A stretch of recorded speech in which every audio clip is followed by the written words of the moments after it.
পৃথিবী তার শেষ সময় এসে পড়েছে। জলবায়ু পরিবর্তন থেকে শুরু করে বৈজ্ঞানিক ও ধর্মীয় নানা সূত্র বলছে ধ্বংসের দ্বার প্রান্তে বসবাসযোগ্য একমাত্র গ্রহ এই পৃথিবী। তবে তার আগে শিগগিরই পরিবর্তন হতে যাচ্ছে সূর্যের দিক, অর্থাৎ চিরাচরিত নিয়মে পূর্ব দিকে নয়, বরং এই নক্ষত্র উঠবে পশ্চিম দিক দিয়ে। এরপরে সংঘটিত হবে কিয়ামত, ইংরেজিতে যাকে বলে ডোমসডে। সম্প্রতি বিজ্ঞানীরা স্বীকার করেছেন সূর্য পশ্চিমে উঠে পূর্বে ডোবার সময় ঘনিয়ে আসছে। তেমনই হলে কি হবে এই পৃথিবী আর মানবকুলের? চুম্বক মেরু উল্টে গেলে মানুষের মধ্যে দেখা দেবে ক্যান্সারের প্রকোপ, আর তা হবে মহামারীর মতো। এছাড়া ভূমিকম্প, ভূমিধস ও অগ্ন্যুৎপাতও দেখা দিতে পারে তীব্র আকারে। চুম্বক মেরুর পরিবর্তনে উড়ে যাবে বিদ্যুৎ গ্রিড, বৈদ্যুতিক সার্কিট সহ সবকিছু। কাজ করবে না স্যাটেলাইট, মোবাইল, ইন্টারনেট, কোনো কিছুই।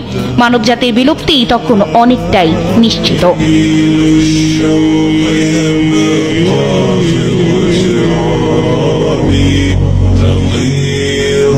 في الحياة من الصحاب